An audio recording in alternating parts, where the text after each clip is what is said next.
First, if you encounter any audio problems during the webinar and you're listening through your computer, I encourage you to call in from your phone. The number and access code should be listed in the control panel on the upper right-hand side of your screen. We'll also be opening up the call to questions at the end. If at any time during the call you have a question, go ahead and type it into the questions text box and click send. You can even send me an email during the presentation if that's easier, and I'll make sure to keep an eye out for that. For those that don't have it, my email is chris, C-H-R-I-S, at woodlakemedical.com. At the end, we'll go through those submitted questions with Jim. You can also use that text box to communicate with me during the webinar if you have any technical problems or other questions. For those that needed Texas credits, I'll be sending out a separate email after the webinar with that information. I'll also be including a copy of the presentation for everyone as well. I know that gets requested. Now, just a quick minute on Woodlake. For those that haven't worked with us before, I wanted to just take a quick second to introduce ourselves. We work with self-insured employers, TPAs, carriers, case managers, and respondent attorneys to ensure IME and impairment ratings reports are accurate, well-explained, thorough, definitive, and timely. We currently handle Illinois, Wisconsin, Minnesota, Iowa, and Missouri. In Illinois, our preferred docs, with our help, are currently providing IMEs and impairment rating reports within 5 business days of the date of exam. We also have some doctors traveling to some of the more difficult areas of the state, like Rockford, Moline, Bloomington, Central Illinois area. So if it's taken longer than 5 days for you to get your reports back from doctors, or you're having issues with having to go back for addenda and clarifications, or you're having a hard time with any certain parts of the state, please shoot me an email or give me a call. I'd be happy to share how we might be able to help. Now, with that said, let's get started with the webinar. We're very excited to have Jim Roach with us today. Jim is a founding partner of Hennessy & Roach. He obtained his Bachelor of Arts and his Juris Doctor from University of Illinois, Champaign-Urbana. Go Illini. He is a member of the Chicago Bar Association, the Illinois State Bar Association, the Workers' Compensation Lawyers Association, the Workers' Compensation Claims Association, and the Illinois Association of Defense Trial Counsel. He is also the vice chair of the Chicago Bar Foundation Investing in Justice campaign. Hennessy & Roach is a Chicago-based general practice law firm with additional offices in Springfield, St. Louis, Milwaukee, and Indianapolis. Their primary focus is workers' compensation defense, general liability, civil litigation, and labor employment law. With all of that said, Jim, I turn the webinar over to you. Thanks, Chris.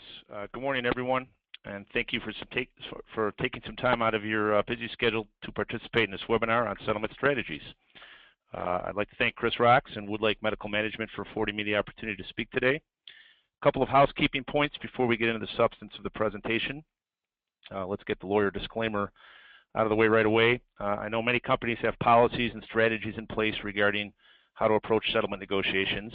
So if I say anything that differs from your employer's policy, ignore me and listen to them. Don't worry about ignoring me. I'm used to it. I have kids. I realize there's a very large audience for this webinar from all over the country.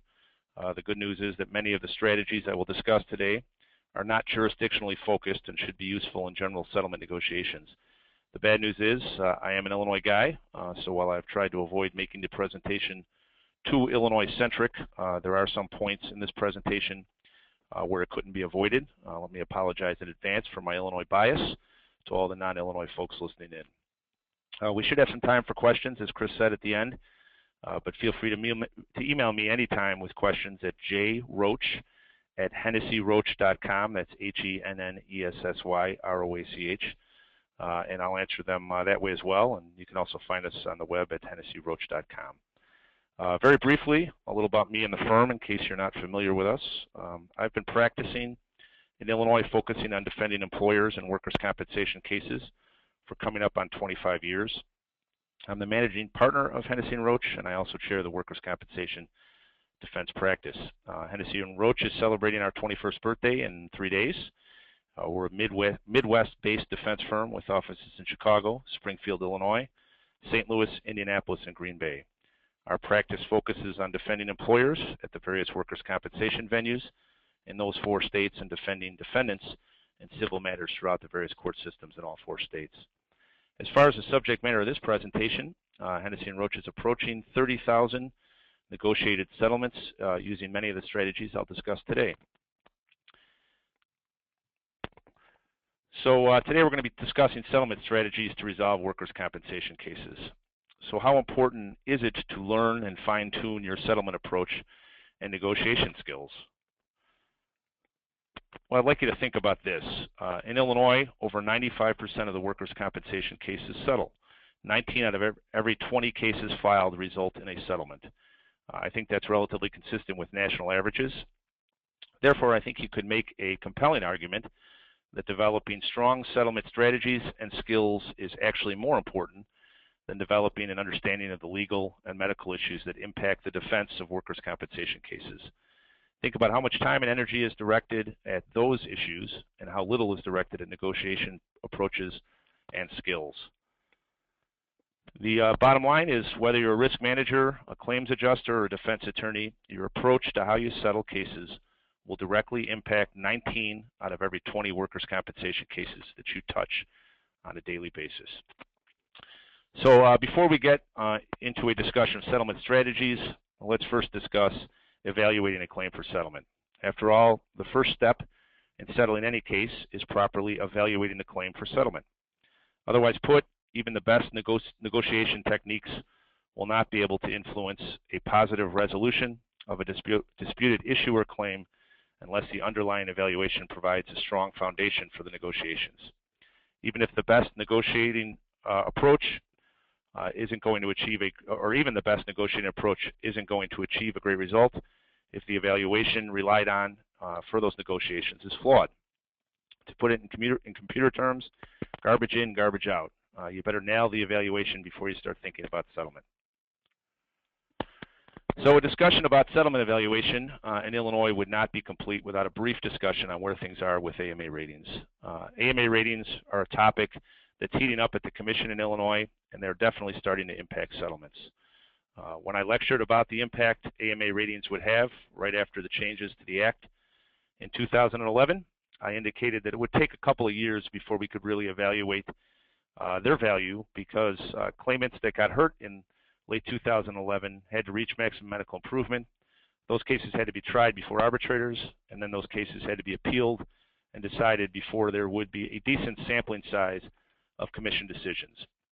Well, we're now starting, there's enough times passed that we're starting to see some enough cases that there can be some observations made. I'll admit that based on the initial few arbitration decisions, coupled with the fact that AMA ratings are only 1 in 5 of the factors the Commission is to consider in Illinois, things were definitely not encouraging to employers early on. For example, one of the first cases involved a bicep tendon rupture. The AMA rating in that case was 4% of an arm. Despite that, the arbitrator awarded 30% of an arm, which was close to pre-amendment value. The second early case involved an unoperated right small finger metacarpal fracture.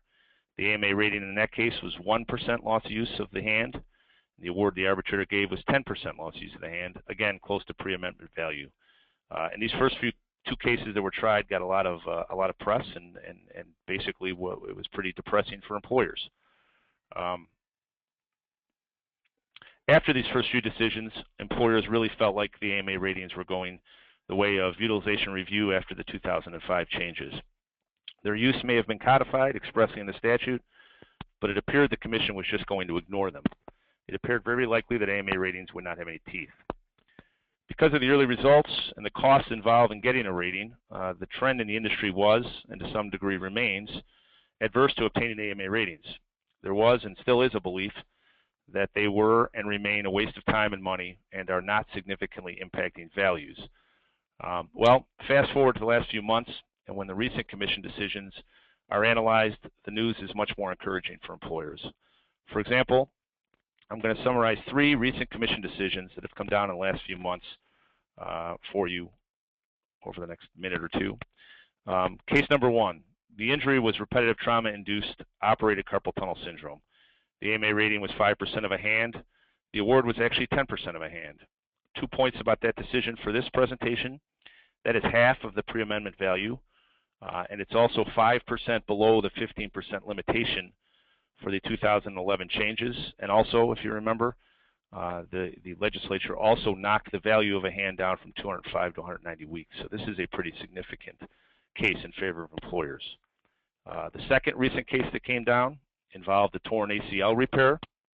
The AMA rating was 2% loss use of the leg. The award by the arbitrator was 15% loss use of the leg, and that's at least a 10% below pre-amendment value assessment. The last one I'm going to talk about, and I saved the best for last, was that the injury was an open repair of the Achilles tendon.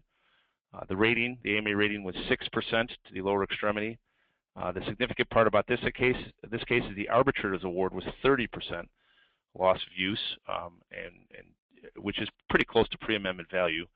What's significant is the commission cut that decision in half to 15% loss of use of the foot. And just very briefly, for some perspective, prior to the changes to the Act in 2011, it was very, very unlikely that the commission would ever reduce an arbitrator's decision on permanent partial disability. They deferred to them mostly. So the bottom line is that while the impact of AMA ratings in Illinois could be a separate lecture, I wanted to note that as of today, the apparent trend is that AMA ratings are having an impact, and I would not enter into settlement negotiations these days on cases without first at least threatening to get an AMA rating. I didn't say get one because they are expensive, but at least threatening to get one.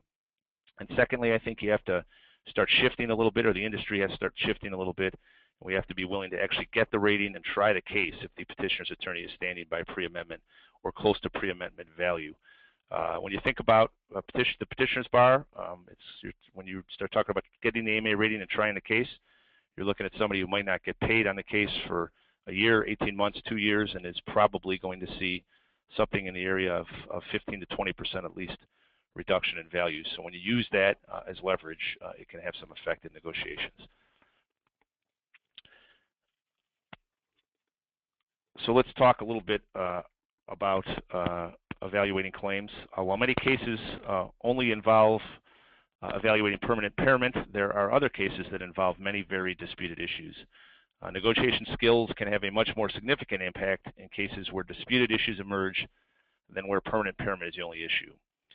In the workers' compensation arena, significant disputes can emerge regarding compensability, medical care, like diagnosis, causal connection, necessity, and or cost, TTD, average weekly wage, whether the claimant is entitled to wage differential or permanent total disability benefits, whether the claimant performed a diligent job search, whether there are jobs available for the claimant in a stable labor market, et cetera, et cetera.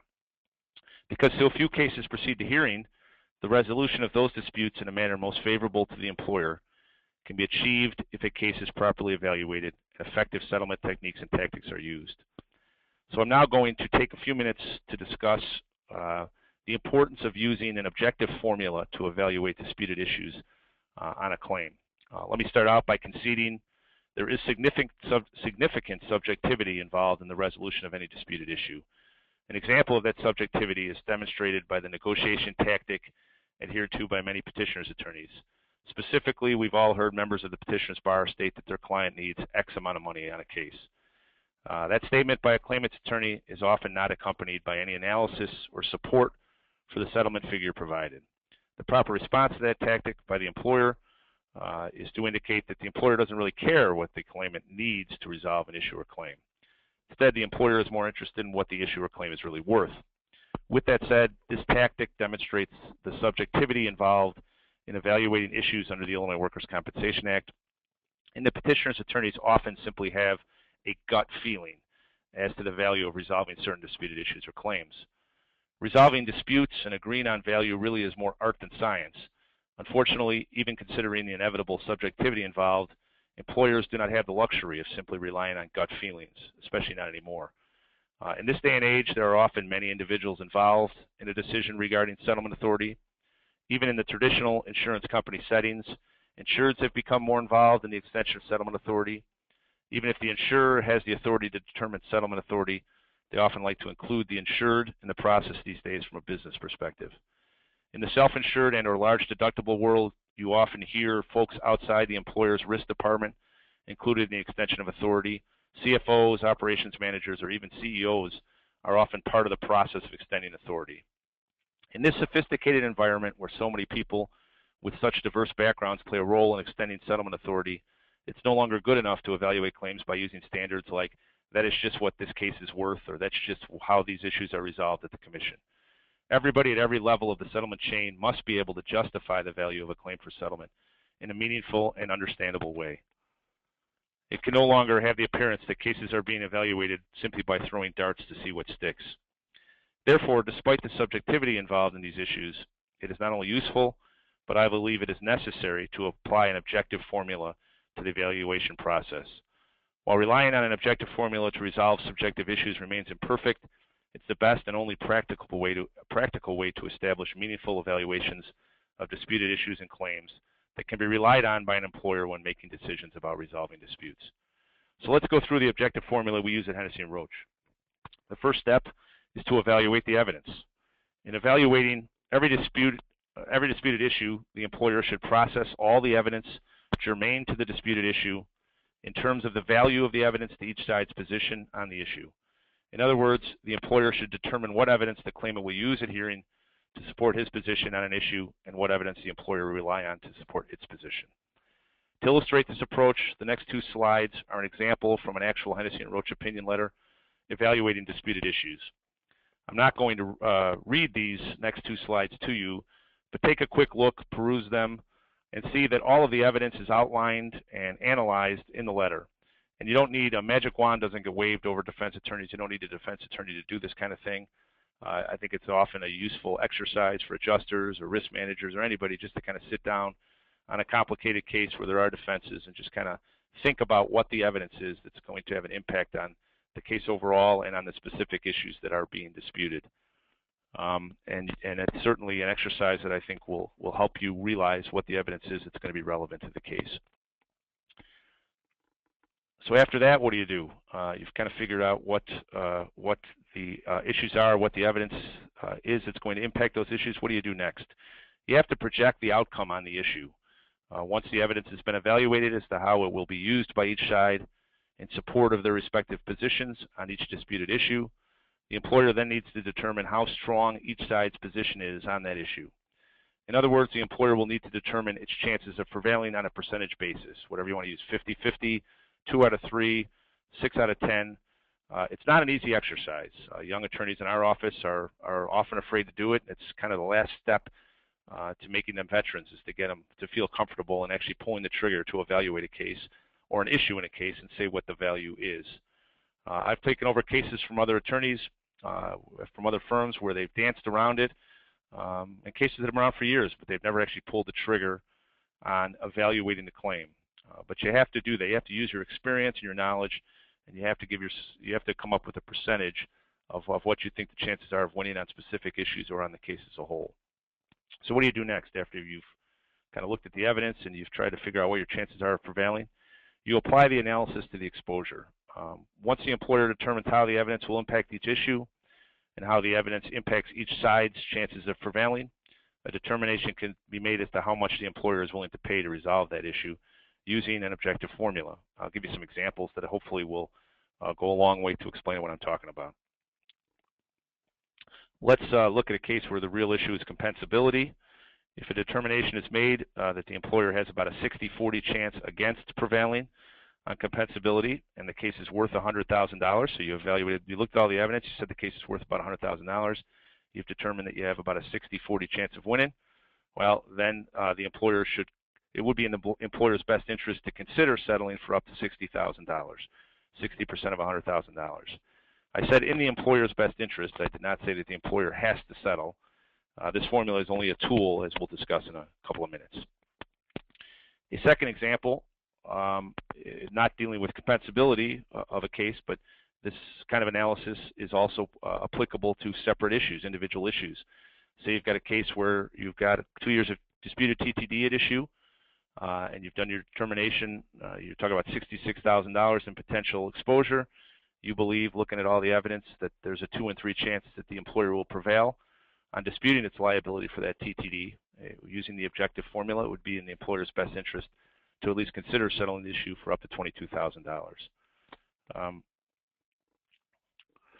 Further illustrative of this concept is a case in which the employer faces minimum exposure if it prevails on certain issues and maximum exposure if the claimant prevails on certain issues. This can be somewhat complicated, so we'll go through it slow, but I think it can also be very helpful.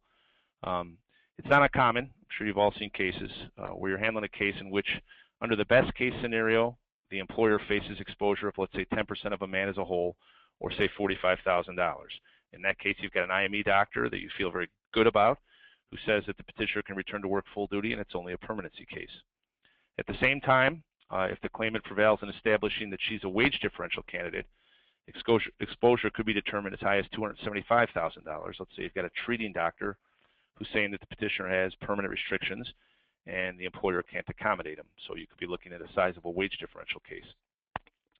Let's assume that a determination has been made that the employer has about a 50-50 chance of prevailing on establishing that the claimant is only a candidate for the award of 10% loss use of the man as a whole, as opposed to becoming a wage differential candidate.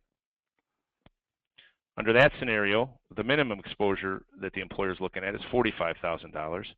That should be subtracted from the maximum exposure the employer is looking at, the $275,000, to reach the actual figure that's in dispute, $230,000.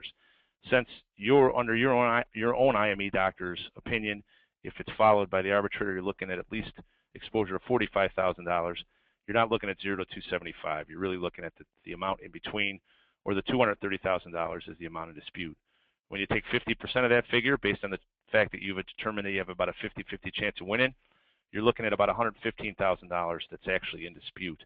So you take that $115,000, you add it back into the employer's minimum exposure of $45,000, and in that kind of a case, at least you've been able to objectively assess that it might make some sense for the employer to consider settling for up to $160,000.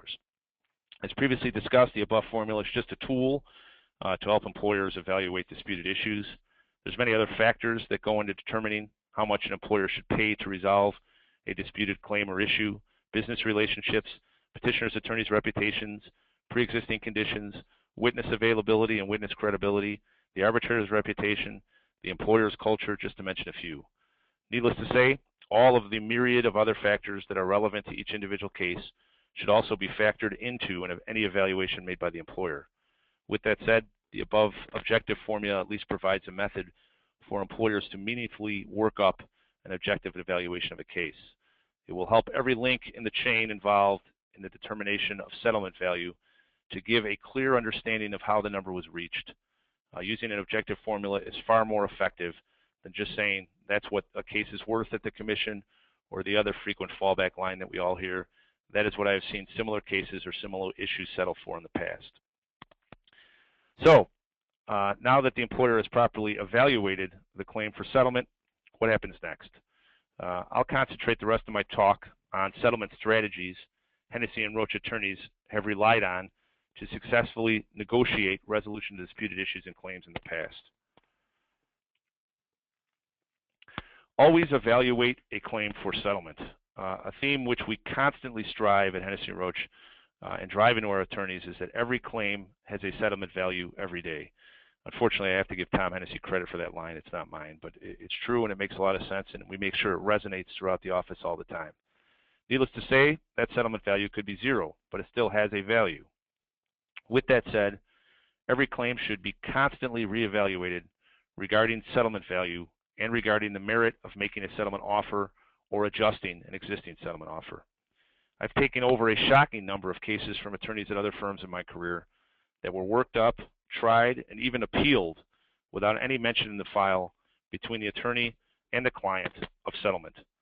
That type of narrow, litigation-oriented view of a claim often allows critical moments in the life of any claim where it can be resolved in a manner beneficial to the employer to pass without any action being taken. Considering the current political environment for employers in Illinois, ignoring a beneficial settlement as an option in a claim is not a useful tactic. For the most part, I think anybody who's handled claims would agree, in the world of workers' compensation, and especially in Illinois, a good file is a closed file, and most files do not improve from an employer's perspective with age. Therefore, settlement as an option should remain at the forefront of any claims handling strategy. The only way you can find out for sure whether a case can settle is to make an offer. Claimants surprise you. They do it all the time. I've settled many cases in my career where somebody hasn't even stopped treating yet, where it just doesn't seem like settlement is an option. And yet, because of whatever reason, we've thrown an offer out there. And sometimes you find out something about the petitioner you didn't know. They want to move. They want to retire. There are things that you don't know are going on until you throw an offer out there and find out.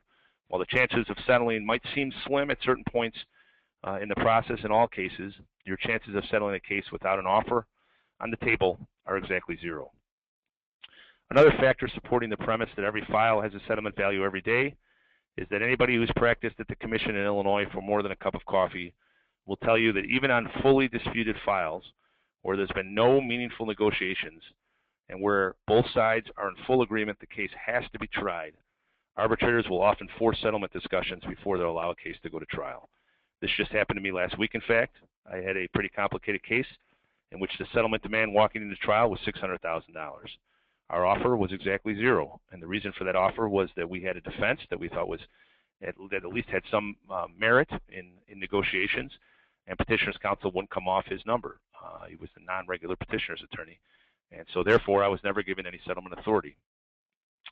Fast forward, we actually had 3 witnesses at the Commission. It was about 10:30 in the morning. The stipulation sheet had been handed in, and the 2 sides were sitting down with the arbitrator, and the arbitrator was about to make the phone call to the court reporter and start the trial when inevitably, as often, almost always happens, he looked at us and said, "Where are you guys at in regard to settlement? I'd like to take 5 minutes to talk about settlement."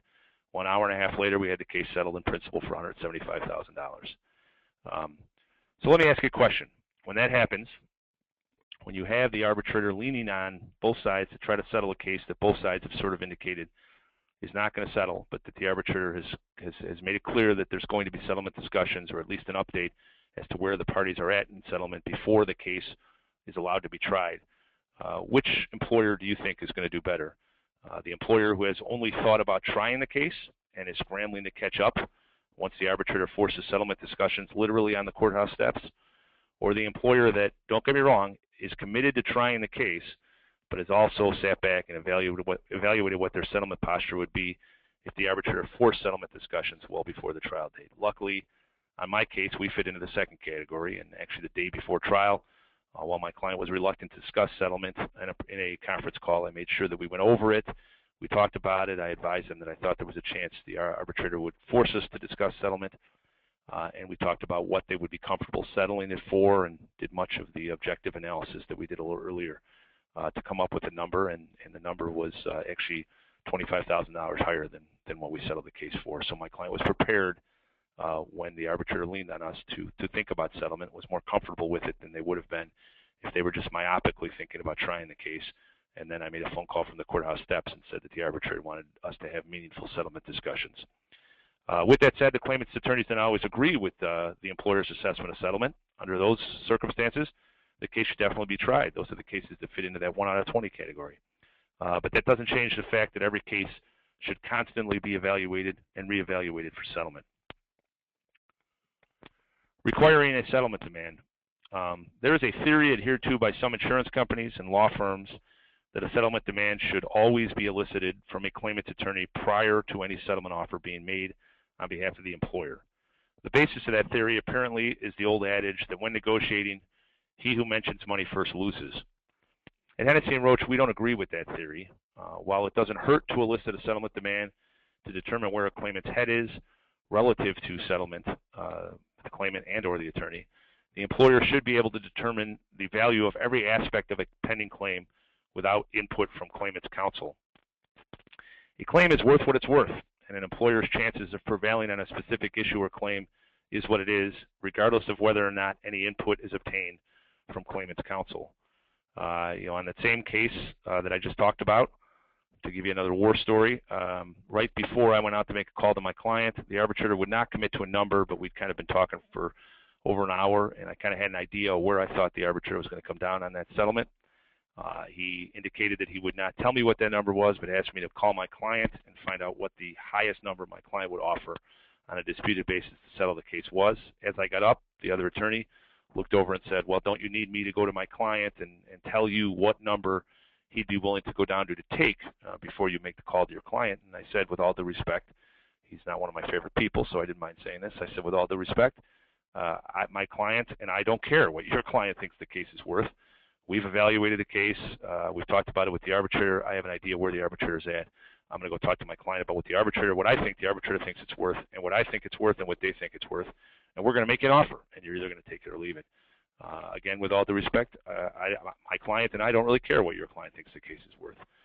Not always the way to approach things, but in this case it worked. And I think it does speak volumes to the fact that I think there is a tendency in this business to give too much credit to what the petitioner's attorney or the claimant thinks the case is worth. The other aspect of the theory that a settlement demand should be elicited first is the concept that claimant's attorneys will negotiate up from the amount offered in settlement by the employer, and or that you do not want to negotiate against yourself. That's true, but that dilemma is easily addressed in negotiations by ensuring that the first offer from the employer is a low offer. Let's talk a little bit about wage differential or permanent total disability claims. When a claimant reaches maximum medical improvement and has permanent restrictions which prevent him from returning to his previous employer, it is common in the defense industry, especially in Illinois, to make a lowball offer to resolve the case at that time. You hear things like, let's see if he bites, let's see what he's thinking, let's just throw something low out there at this point in time and see what happens. While settlement of these complicated cases should be evaluated on a case-by-case basis, the lowball offer approach can be very short-sighted, in my opinion, in light of the circumstances surrounding these cases and the value these cases have today at the Commission. With the increases in the TTD max, while a claimant goes through vocational rehabilitation or otherwise seeks other employment after they reach MMI, maintenance payments at the TTD rate can equal $1,243 a week under the current TTD maximum. In other words, an employer can pay as much as $64,636 a year in weekly benefits on a claim after a claimant reaches maximum medical improvement. Additionally, since wage differential and permanent total disability claims are evaluated on a percentage of present cash value usually, the value of resolving a wage differential or permanent total disability claim is not significantly reduced with each passing year. If you've looked, there's not much difference between the present cash value calculation for a 51-year-old woman versus a 53-year-old woman. Otherwise put, if wage differential claim is worth $275,000 to resolve at the time that the claimant reaches maximum medical improvement, it will still be worth close to $275,000 to resolve 2 years after the claimant has reached maximum medical improvement. And the employer in the interim may have paid as much as 2 years of maintenance benefits, which could be almost $130,000, along with potentially additional medical and vocational rehabilitation expenses. So let's take a look at a real example here and see what I'm talking about. Let's just say the claim's evaluated under the theories that we've used earlier at $275,000 when the petitioner reaches maximum medical improvement. The employer only extends $175,000 in authority at that time. The $175,000 offer is eventually made to petitioner's counsel and rejected, and the offer is not increased. The employer decides to draw a line in the sand, which we see often. The claimant goes through vocational rehabilitation and is paid maintenance benefits for 2 years. The total expense to the employer is $140,000 between the maintenance benefits and the voc expenses. The employer then extends $275,000 in authority 2 years after the initial $275,000 evaluation at the time that the petitioner reached MMI. The case settles for $250,000. The employer is happy because its hardball approach, because of its hardball approach, it only paid $250,000 instead of $275,000. What the employer actually paid in that case, though, is $390,000, which is the $250,000 in indemnity it paid after the 2 years, and the $140,000 in maintenance and vocational expenses it paid in that 2-year interim. In actuality, the employer would have been better off to have paid the $275,000, or even maybe a $25,000 premium, or $300,000 at the time that the petitioner reached maximum medical improvement. Would have been a savings, overall savings of $90,000 in the file. That doesn't even factor in the risk the employer took in the 2-year period that the claimant could have had a catastrophic turn in her medical condition, or the risk that the employer proved up a permanent total claim as opposed to a wage differential claim from a failed vocational effort.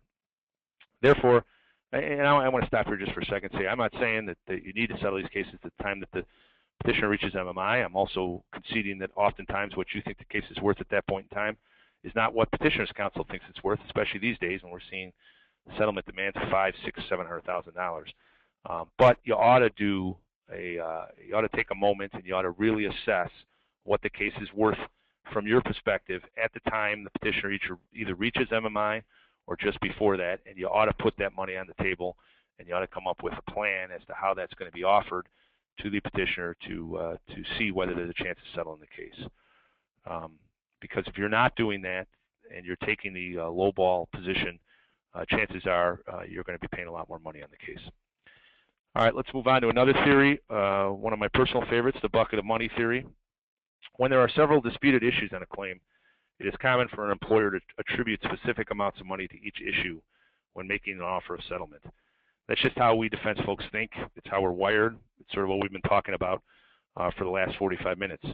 In other words, where there are disputed medical bills, disputed TTD, and disputes regarding value, the employer settlement offer will attribute amounts of money to each issue when the settlement offer is made. As settlement negotiations proceed, employers are often at a huge disadvantage resulting from that approach. Basically, claimant attorneys often play one issue against another, or even if they're a straight shooter, sometimes their clients will play one issue against another.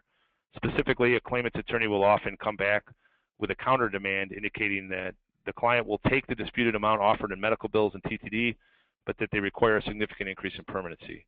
Additionally, they'll often add other issues you didn't even see coming. It's common to hear things like, I will take what you're offering in disputed medical, but my lady also has some out-of-pocket medical expenses of about $8,000, which you're going to have to take care of, or we're not going to be able to settle the case. The employer may be thinking that if they had known what the petitioner was thinking entering negotiations, they would have offered less in TTD and more in permanency, or they would have offered less to resolve the medical. Once an amount has been offered on a specific issue, however, it's pretty much impossible from a practical perspective to later lower that amount to increase the amount of settlement proceeds attributed to a different issue based on what the petitioner's attorney comes back to you with. You can't unring that bell, and it can be very frustrating. You feel that you've reached an overall number to settle that both sides can live with, but now you're getting nickeled and dimed by the other side. Let's talk about an example here of a case like this. Let's say you have a pretty high exposure, complicated case. You're talking about settlement, and you throw out there on paper to petitioner's counsel, we'll settle this case for half of the disputed TTD, or $75,000, half of the disputed medical, or $125,000, big case, $250,000 in medical, and 25% loss use of man as a whole. Maybe you've got this case figured out at 40 or 45 a man, so you're offering, you're offering something in the area of 50 to 60% of that. So you come to a total number for the offer of $268,345, and you're confident, based on your discussions with petitioner's counsel, that you're sort of in the neighborhood where you think this case can move. You put that out there, you feel good about yourself, and then the petitioner comes back with a demand that says, my client will accept the disputed TTD and permanency, but needs 100% of the medical paid, and maybe he's thinking he's going to get 75% from you, which is another $75,000, or a lot of money. You think to yourself that you would have offered less in disputed TTD and or PPD and put more towards medical, but now you're kind of stuck with the disputed TTD PPD offer for the reasons that we've already discussed. It's no longer practical for you to think that you can now take money away from the TTD or PPD part of the offer and add it to the disputed medical bills. Therefore, in claims where those circumstances may arise and we have a feeling that that's kind of the direction it's going to go, we don't have a good feel for the petitioner's attorney or for the claimant, and we're not sure where they're going to be coming from. At Hennessy & Roach, we often make settlement offers of a lump sum to claimant's attorney and then follow up by indicating that the claimant's attorney can talk to his client, reach a number, let me know whether or not they're going to accept the offer, and then we'll divide up the lump sum to cover each individual disputed issue as necessary to appease their client and to write up the settlement contract. Instead of a broken down offer, which is what we normally do, we simply offer the claimant a bucket of money, literally. And I use that term all the time. I will tell petitioner's counsel, look, I don't feel you have control of your client. You're nickel and diming me, yada, yada, yada. I'm just offering you a bucket of money. Here it is. In that case, maybe $270,000, the case we're talking about. You can divide it up any way you want. You can talk to your client about it any way you want. She can attribute it to any of the rational issues that are impacting this case or the irrational issues that are impacting this case. I don't care. You can tell her that she can attribute some of it to pain and suffering, which isn't compensable under the compact, if that will get her to accept the offer. I don't care, but it's a bucket of money. Don't come back to me and try to nickel and dime me. You go now negotiate with your client, split the bucket of money up, and we'll get this thing settled for what we both agree is a good amount of money. So what are the benefits of the bucket of money approach? Employers don't really care how the attorney has to negotiate with his client to settle a case. We're really negotiating with the petitioner's attorney, not with the claimant. But we often find ourselves negotiating with both after we've made an offer. And a lot of times we also find out that petitioner's attorneys don't have very good control over their clients. Sometimes we've got them on the page we want them on, but they don't have their client there. And because of that, because we had a good feeling about our relationship with that attorney, we may have given a little more money or broke things down in a certain way, and now they're coming back and nickel and diming us. We don't have to worry about that in the bucket of money approach. Employers like objective foundations for the extension of settlement authority, as we said. But petitioners can obviously be more irrational and fixate on certain things. This approach eliminates that kind of leverage. How many times have you had some small issue pop up after you think you've settled the case and you end up paying a few thousand more dollars, or sometimes even substantially more money, in order to move the case because the petitioner's attorney, through their claimant, has come at you with an issue or from a direction that you didn't see coming. So the bucket of money theory helps a lot in those kinds of cases. Another approach that Hennessy and Roach uses a lot is the forward completed settlement contracts before settlement. In cases where it's difficult to even obtain a response to an outstanding settlement offer, something that's common in Illinois, especially for cases that aren't 3 years old yet, we have some success completing settlement contracts for the outstanding settlement offer amount and forwarding them to claimant's attorney at some point in the negotiation process. We often follow this strategy when there's a pretrial coming up and we have a good feeling that the arbitrator is going to come down on our side, feel the amount we've offered is fair. If we're going to have a settlement conference meeting, we also feel that it's a good idea to start that meeting out, especially if we've made the petitioner's attorney bring their client. It's great to just kind of throw the settlement contract out there. I also think it's an effective strategy where, in a conversation, claimant's counsel has admitted to you that while he'll recommend the offer, he hasn't talked to his client about it yet, but maybe they'll let you know they're going to have the client come in and sit down and talk about it, but he doesn't know if his client will follow their recommendation. Well, I think it's quite effective to have the settlement contract in his hands when his client comes in. It's more compelling when they look at the actual offer on the contract and know that all they have to do is sign the settlement contracts, and they'll get their money. And it also helps sometimes with arbitrators if you pull the settlement contracts out during a pretrial and say, Your Honor, not only do we feel that the offer is fair, but here it is. I've got it. I know petitioner's here. If counsel wants to go out and tender these contracts to his client, we can get them signed and maybe even approved by you today. That can also be effective. Let's take a second to talk about disputed medical bills or hold harmless agreements.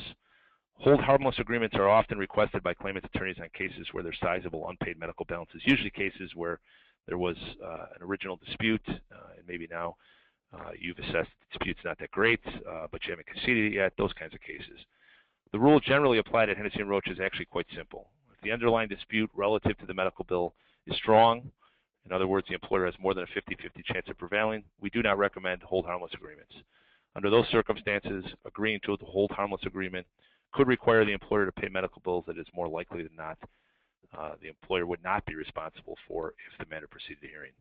On the other hand, if the chances of prevailing on the disputed medical bill is less than 50-50, it can make some sense to provide a hold harmless under the theory that if the case proceeded to hearing, the employer would be responsible for all the bills.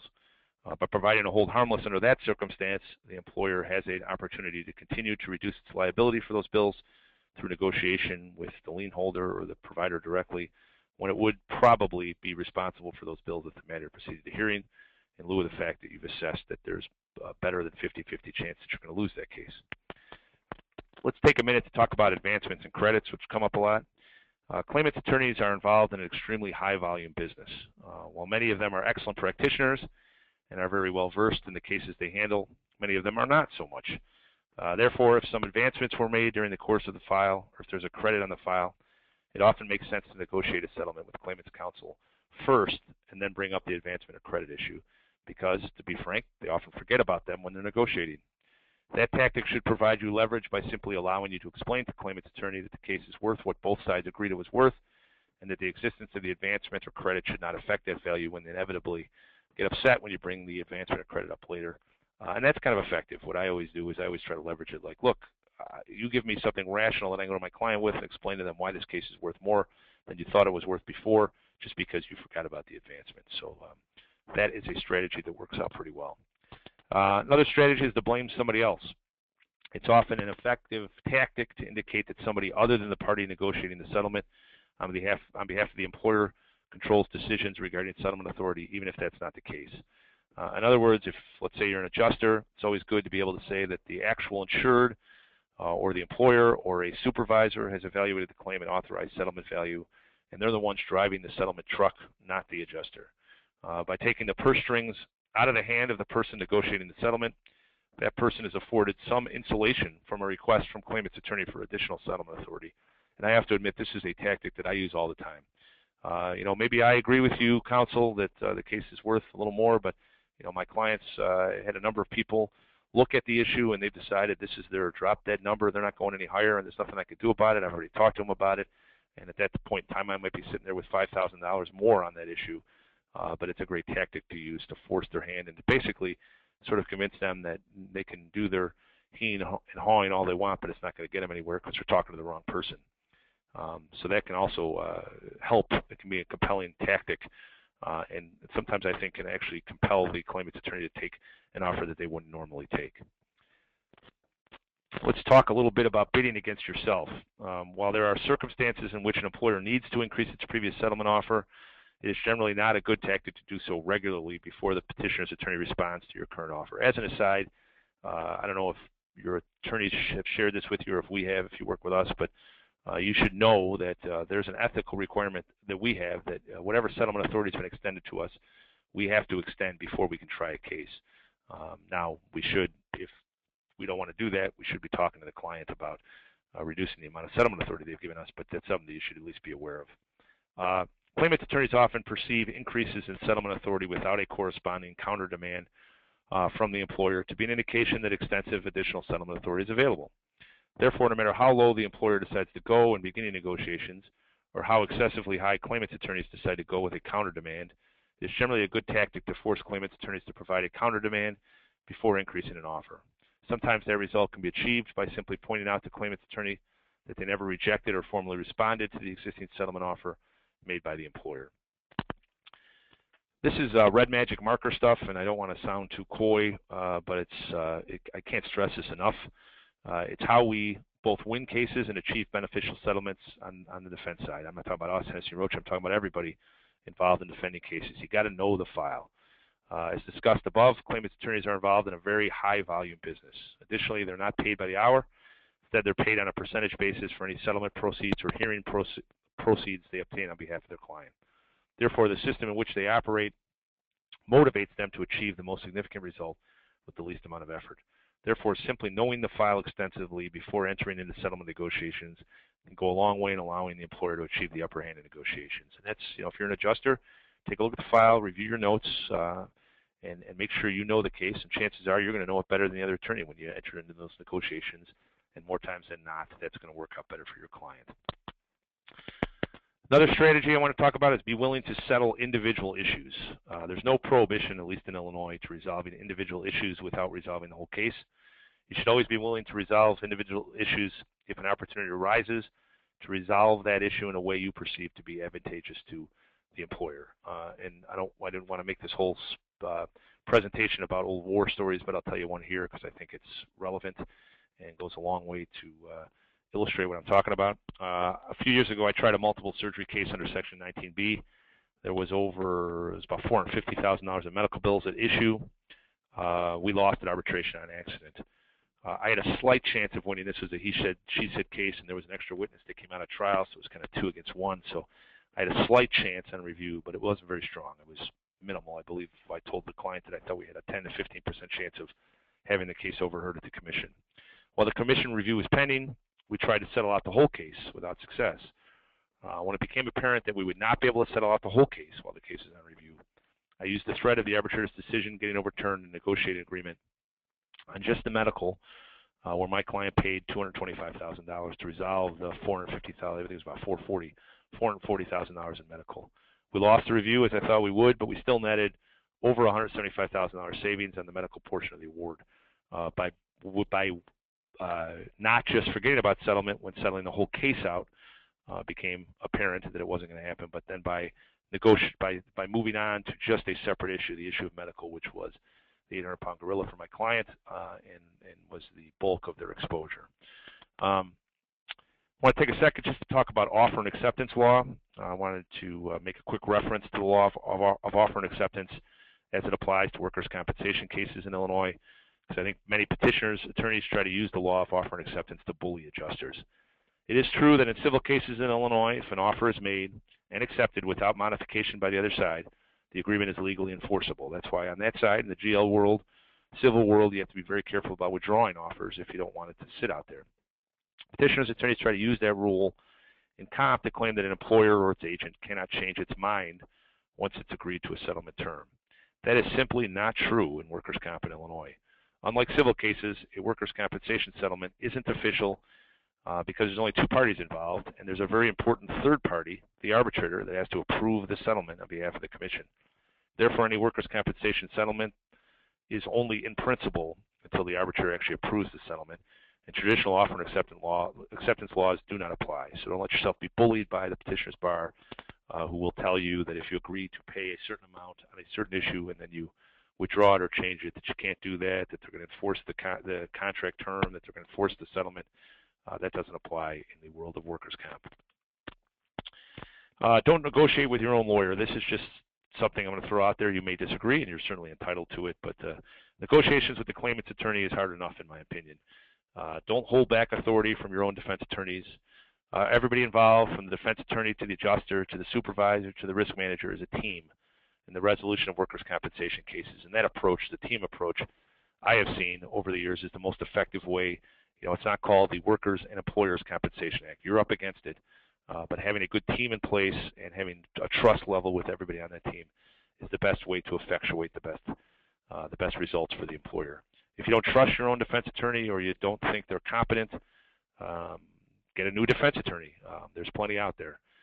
Don't get me wrong, it is certainly appropriate and advisable to develop a plan with your defense attorney regarding when to offer what in regard to settlement, but don't hold back on settlement money from your defense attorney. If your defense attorney is doing his or her job correctly, you should only have to go to the well once in each case in order to obtain settlement authority, barring any kind of significant change to the stature of the case. It does happen. Things change. And sometimes you have to go to the well again. But generally speaking, if they're doing a good job and they're letting you know what a case is worth and they're using all the strategies we've talked about today, you should only have to go to the well once and get settlement authority. It doesn't make a whole lot of sense to me then to hold back some of that settlement authority from the defense attorney when you certainly have the option of working out a schedule or the rules under which you want the original settlement offer to be made and any additional offers. So the last thing I'm going to talk about is settlement contract language. Well, settlement contract language is not necessarily covered by the title Settlement Negotiation Strategies. I'd like to discuss it for a minute because I cannot stress enough how important and impactful on the settlement you believe you achieved the settlement contract language actually is. Doesn't matter what you think you agreed to, what the settlement contract language says you agreed to is what's going to matter. So let me just make an observation. The language on the settlement contract is crucial, and how the contract is written often creates or avoids post-settlement problems. Many employers and carriers do not have a defense attorney write up, and in fact, they don't even have them look at the settlement contract when it's been negotiated directly with the claimant's counsel. I realize that approach is directed at saving money, and I understand it. I think it is somewhat short-sighted, however, that on a case where you might have thrown in an extra $2,500 just to facilitate closing the file and negotiations, you're not willing to spend a couple $100 to ensure that the contract reflects the actual settlement you believe you just achieved. So, okay, that's my good deed for the day on behalf of defense attorneys, so we'll move on. I'm going to close with some mistakes or issues that I'm seeing on settlement contracts these days in Illinois that must be avoided and you should be aware of. First, if you mark that you paid all medical on the front of the settlement contract, it does not matter how good a job you do in the terms section of insulating yourself from liability. Case law is very clear. That creates ambiguity between the front and the back of the contract in regard to whether or not the medical has been paid, and that ambiguity will be interpreted against the employer. If you're taking a credit for advancements or statutory payments, a line should always be included in the terms that state exactly what the employer will pay when the contract is approved. Just to take a second, I happen to be looking at an Illinois settlement contract term on the back page. The first thing under terms is total amount of settlement. It's got a dollar amount there. I always remind people that these aren't just contracts, they're orders. And if you want to know why that is, look at the bottom of the contract, and it says in bold, order of arbitrator or commissioner. Nobody ever reads that. I don't blame you, but I'm going to read it to you right now because I think it has some relevance. It says, and this is in reference to the arbitrator, having carefully reviewed the terms of this contract in accordance with Section 9 of the Act, by my stamp, I hereby approve this contract. Order the respondent to promptly pay in a lump sum the total amount of settlement stated above and dismiss this case. Well, the only place where it says total amount of settlement is that first line. So if you have a credit or something and you list it under deductions, technically speaking, the order tells you have to pay that total amount of settlement. So I always think it's a good idea to put an extra line in there that actually says, because of the credit, because of the advancement, the amount that is going to be paid by the respondent after the settlement contract gets approved is X in the terms of settlement, so that you won't have any kind of problems later regarding what you actually had to pay. Last thing on this is use plain language when drafting contracts. I know there's a number of terms of art or legalese that goes on contracts in Illinois. As an aside, has anyone ever used the word sequela other than on a settlement contract in Illinois? I'm not saying not to use those terms. They're there for a reason, or at least somebody thought they were there for a reason a while ago, and we all include them. But everywhere else, make the terms simple and straightforward. The more complicated the settlement terms are, as they're put on the settlement contract, the more chance there is for ambiguity. I used to tell everybody here, do it so my kids are getting older now, but do it so my 8-year-old daughter can understand what you wrote on the language or what you wrote on the contract.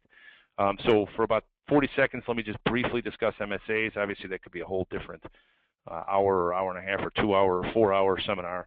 But just in regard to settlement, there's a couple points I wanted to make. I'm not going to lecture about the substance of MSAs or anything else, but they're obviously the 800-pound gorilla now in regard to settlements. They're very prevalent, and they're everywhere, and they always have to be factored in. Be very careful how you write the settlement contract. There's a case that just came out, which I think we always believe was the law before, that said that basically the commission in Illinois doesn't have jurisdiction over MSA issues, which I don't know how you would ever argue that the feds, I don't know how you would ever argue that they did. But the point is, this is a contract, it is an order, and once you agree to things in it, you're bound by them contractually. So a couple of points. If you're going to leave medical open until CMS approves an MSA, you should ensure that the contract enumerates exactly when the claimant's medical rights will be closed out. I like to use the day any draft is issued with the intent of funding the MSA, but you can use whatever you want. But you should use a date where you could point to in the contract that the petitioner's 8A rights closed because CMS approved the MSA. If you plan to fund an MSA with an annuity, the contract better say that, or we're kind of getting into the habit of always putting in there that the MSA may be funded with an annuity. If the employer says that they will fund the MSA and then they attempt to use the annuity instead of just paying it, there's an argument available that full payment of the settlement terms as they were enumerated on the contract were not made. If you're even considering not submitting the contract to CMS, which is a position taken more and more, even if the criteria are met, the contract better not state that the employer will submit the contract to CMS. It better say may, or it better deal with that issue. So I've been going on for about an hour here, and at this point in time, I'm done with my remarks. And Chris will open it up to questions if anybody has any, I guess. Great. We do have a series of questions we're going to run through. For those that are on the call, obviously we said we'd go to 12:30, and so for those of you that needed credits, don't feel like you have to stay beyond 12:30 to get those credits. But for those that want to stay and go through the Q&A, by all means, you're more than welcome to stay on the call. Jim, one of the first questions was if you can, either now or after the webinar, provide the commission case names for those 3 impairment rating examples you gave. I will do that. Yeah, I'll do that through you, Chris, and I'll definitely sure. let people know what they are. Okay. And then one of the first questions we had was, since the arbitrators are disregarding the AMA ratings, can't they be challenged to follow the 5 steps, 5 factors there to follow regarding the ratings and awards? Yeah, they certainly can, and the fact that the statute lists those used to be where PPD was basically in the purview of the commission, and as I said in my presentation, they would often defer to what the arbitrator said, and it was subjective, so nobody ever appealed it. Now that there's actually 5 objective criteria in the statute, you can certainly challenge them in a lot of ways, how they applied it, whether they applied it, although I will tell you that we did an AMA ratings seminar recently, and a couple of people in my office went over and actually interviewed a bunch of commissioners and arbitrators for it, and they said that they now have a form for their proposed decision, or for their decision when they do it, that actually pops up and has the 5 criteria on there to kind of force them to address it in their decision. But yeah, you can certainly force them to do that, and if they're not doing it, it's a grounds to appeal. And unfortunately, right now we're at the point where, fortunately or unfortunately, where we're getting a lot of commission decisions on this issue. But it's still a little early to start seeing any circuit court decisions or eventually appellate court decisions. But I think I've been saying since September of 2011 that because there are 5 objective criteria outlined in the statute, I think there's going to be a body of case law developed at the appellate court level on some of these issues that are open issues under the way to interpret both the AMA section and the other 4 criteria that are supposed to be looked at by the arbitrator or the trier of fact in determining permanency. So. Okay. We have another question asking if you could discuss how applying credits from previous settlements works in Illinois. Yeah, there's a section 8019 that says for specific loss, in other words, anything other than man as a whole, and now there's also an issue because of the fact that the appellate court has determined that the shoulder is not part of the arm. A lot of old shoulder credits for rotator cuff tears and stuff are going to the wayside, but generally speaking, for specific loss injuries, you are entitled to a credit, and you just get a credit for the percentage when you try the case or against any settlement. Okay. Earlier when you were talking about evaluating a case, someone was wondering if you could briefly review how you determine the chance to prevail percentage that are coming up. Yeah, I wish I had that really is sort of putting everything into a bucket and shaking it up and looking at it all and looking at it every way you can and deciding what you think based on experience and everything else, what you think the chances are that you can prevail on certain issues. And it's very, I said it in the body of my presentation, it's one of the more difficult issues that even defense attorneys deal with as they start to develop their career, so much so that I see a lot of other defense attorneys that never want to apply a percentage. But in order for us as an industry to kind of put some objectivity on what is basically a subjective assessment, I think I made that pretty clear, and it's the ultimate objective assessment. I mean, really, what's a case worth to settle? Whatever we're willing to pay and they're willing to accept, and what's the value of a settlement? Something between a penny and all the money on earth. All we're really applying to that subjective idea is precedent and what's happened at the commission before and what we can expect. But the bottom line is, in order to make those assessments, you're just going to have to call on your knowledge and your expertise and look at the evidence, look at what is in the case from a medical perspective, from a witness perspective, line it all up, look at it, and on each individual issue, whether it's compensability or whether it's specific issues regarding liability for TTD or maintenance or anything, you just got to kind of look at what evidence the other side's going to rely on, what evidence you're going to rely on, how strong that evidence is, and what you think the chances are that you're going to prevail. And it's more art than science, but to put any objectivity on this, you're going to have to pull the trigger on that. Okay. Someone's asking, if you get a 0% impairment rating back, does a settlement have to be offered? Well, the settlement never actually has to be offered in Illinois. So I'm assuming, if you're going to get an AMA, I shouldn't assume that, not necessarily true, but if you get an AMA impairment rating and the person's not represented, there's nothing that compels you to make an offer of any kind. And then from the perspective of litigation, you would just argue that the most compelling factor is the AMA rating and try to discount, or have your attorney try to discount the other four factors and say that the award that should be made based on that AMA rating in this specific case is 0. We all kind of know what the political environment is in Illinois. Is that likely to happen? Probably not. But if you got the right arbitrator, there are still a few conservative arbitrators. If you got the right arbitrator, they might write an award of 0 under those circumstances. Okay. Someone's asking, how are the recent liberal leanings of the appellate court influencing your settlement evaluations, if at all? Well, we don't know what the appellate court's going to do with the 5 factors under the statute. The liberal leanings, other than just frustrating the heck out of me all the time, and especially when I have cases like I do right now that are going to go up there in front of them, I'm not sure it's going to have a huge impact on permanent impairment. I can tell you sort of carefully that I don't think it's anything anybody can't figure out themselves. Employers are leaving the state of Illinois. Forget about the statutes. Forget about all the changes that have occurred over the last few years. Forget about which party's in control.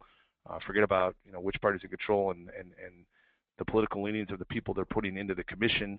I like to tell people when we started this firm 21 years ago, there were 90,000 workers' compensation claims filed in Illinois. Last year there were 44,000. There's probably going to be less this year.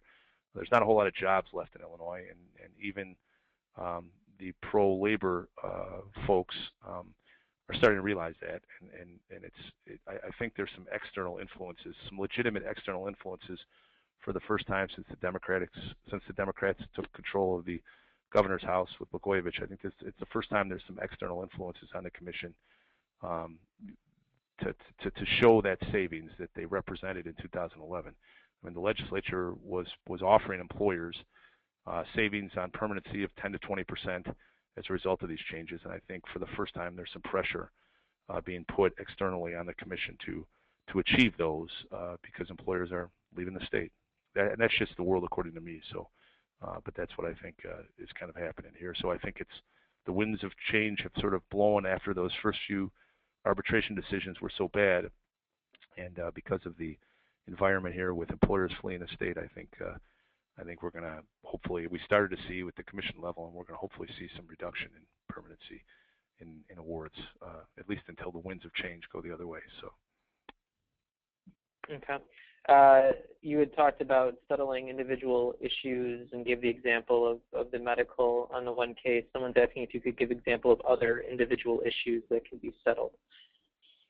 You could settle any issue. I mean, if you had disputed TTD and you wanted to, you couldn't settle out anything else, and it's a big, I mean, let's talk about some of these cases. You think you have a pretty good defense. I mean, one of the biggest nightmares for everybody on the defense side is when you think you have a pretty good chance of winning, maybe 75% on a compensability issue, which is about as good as it gets in Illinois, and yet the person has a serious medical condition and has permanent restrictions and can't work and is building up all this accrued potential TTD if you get an adverse decision and years are passing and it's now 3, 4, 5 years later, and maybe the person's a max rater and you're looking at a few $100,000 in TTD exposure. Well, if you're trying to resolve the whole case and you can't, and the case is going to trial, and you can leverage the fact that you have a strong compensability defense to maybe get the other side to agree on a negotiation of just the TTD issue and get it knocked down to 100,000 instead of 300,000.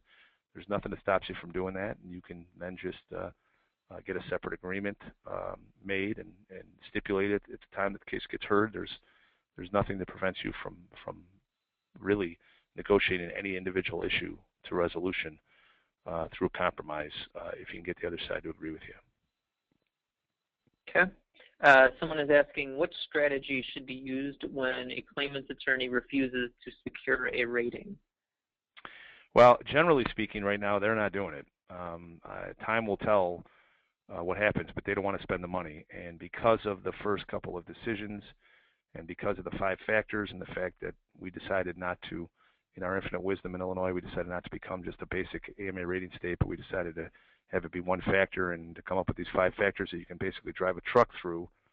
The petitioner's bar has kind of taken the position over the last couple of years that they don't need to get ratings. The commission, despite the fact that the statute says shall, the commission came out shortly after the changes in September of 2011 with a memo saying, we're going to forget about the word shall, and you don't need an AMA rating in order to settle a case. So in other words, if you settle a case, the petitioner's attorney, while they're obligated to submit medical, they're not obligated to submit a rating. Pro se's, you don't need a rating. They kind of put all that out there. So the petitioner's bar is kind of taking the position, we don't need to go get a rating, especially because up till now they didn't think ratings really mattered. Now, and this is just anecdotal, but my understanding of sort of when the changes were made in Missouri, you got respondent-oriented raters and then kind of got petitioner-oriented raters, and even though the AMA ratings are supposed to be objective, they're all over the place. There's a chance if we start seeing significant reductions over the next year or two that petitioners' attorneys may start actually thinking it's worth going and getting a different rating to fight a rating that we got, and there may be the development of sort of a petitioners-oriented rating doctor panel. But as of right now, they're not really going to get them, and because of that memo from the commission, we can't force them to get one, and they just think that they're fine because up until now they've seen a lot of kind of pre-amendment values or a small reduction of pre-amendment values. So we'll see how they react to this trend that appears to be developing at the commission, where there's actually going to be some significant permanency savings, and whether they decide to start getting ratings. But we can't make them get a rating. Someone's asking, should hold harmless agreements be avoided altogether? Please cite an example when an insured should consider subjecting to one. Yeah, there's a lot of people out there, a lot of employers and self-insured clients and insurance companies that just won't do hold harmlesses, so don't quote me. It's fine. That's their policy. I understand it. From a, kind of jump into it and fight a case and get in the trenches at the commission. I like to kind of use that 50-50, and you can use whatever criteria you want, 75-25, whatever you feel comfortable with as an employer or your client feels comfortable with. But at some point in time, you need to look at the medical, and you need to find, we all know about cases where we thought we had a defense and then the witness folds or something happens a year and a half later and the defense isn't very good. Well, because we had the defense, we didn't pay any of the medical. The medical's built up. There's a lot of medical out there. If your attorneys are telling you that if you go to trial you're going to lose on your defense and you're going to have to pay all the medical bills, well, then it makes some sense maybe to consider a hold harmless, because you don't have to pay the bills and you can keep negotiating with the providers or the lien holder, whoever it is, and get, maybe pay 70 cents on the dollar instead of all of it.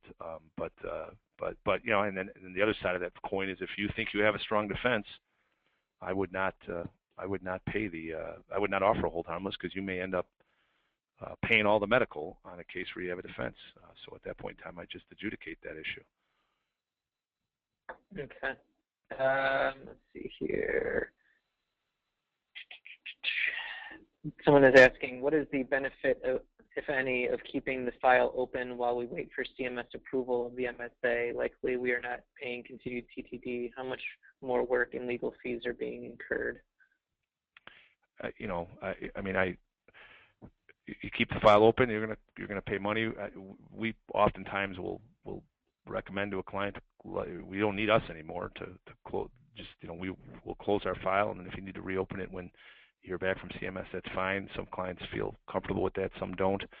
So it's certainly an issue. And look, it's become much more expensive to settle cases in Illinois in every way, shape, or form over the last 10 years, between MSAs and all the extra costs associated with that. From a legal perspective and from other vendor perspectives, it's expensive.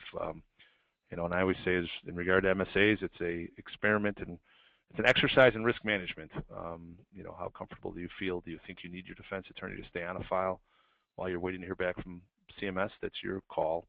Otherwise you can instruct them to close their file, and if you need them later, they can open it. Those are all things that are kind of up to the client to decide. But I'm certainly not going to sit here and tell you that it's not costing employers and insurance carriers money, because it is. Someone is asking, petitioner's attorneys do not take a fee on undisputed TTD paid. If we are willing to advance uncontested PPD, are petitioner's attorneys entitled to a fee, and why? Hey, well, first off, let me just say that I'm here to tell you how the playing field is set. I'm not here to tell you that that's the way it should be set in Illinois. So there seems to be some ire in that question directed at the policies in Illinois. I think there's an argument that I think it's difficult to rationally argue that somebody's even entitled to PPD. I know that the commission says that these injuries assume that somebody's going to develop problems later because they had them with arthritis and other issues, and that's why we pay permanency. But I'm not even sure you can rationally determine permanency. So as far as anything having to do with permanent impairment, it's a public policy issue, and Illinois has decided for all the various reasons that influence public policy that we're going to pay permanency on injuries, and so how that affects petitioners' attorneys is that the legislature has not addressed the issue of of if we concede, what would be how you can basically concede a perm total and pay $100 or whatever it is these days. Since I don't do petitioners work, I don't know what it is, but they haven't given us that option on permanency, so it's not public policy is dictating in Illinois that they're not going to allow you to do that. And that's between the petitioner and their client as to how they justify their 20% fee when the employer is willing to pay what the case is worth. But there's now unfortunately nothing we can do to stop that in Illinois these days. All right. Well, we've gone about 15 minutes over. There's a handful of questions left that I'm thinking I might just simply forward on to you. Sure. To address outside this webinar, and we can wrap this up. With all that said, I wanted to thank everyone for attending today. I hope you guys found value in what was discussed. Jim, thank you so much for taking time, especially all of this time. We really appreciate it. If anyone has questions after this webinar, I'm going to forward the ones that haven't been answered to Jim, but if there's additional questions that come up, please feel free to contact Jim directly.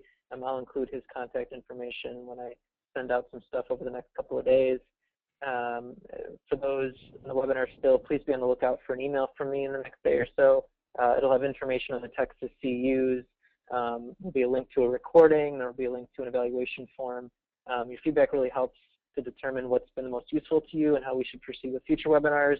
So please take a couple minutes and fill out that evaluation form if you can. It'll be online. It'll take 10 seconds.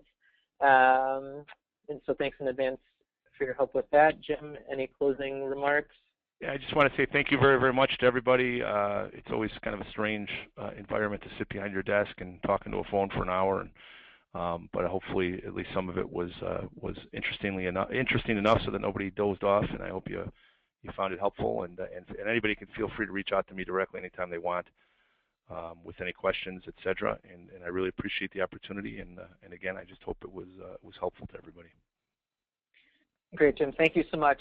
With that, we will conclude our webinar today. Everyone have a great rest of the day. Thanks. Bye-bye.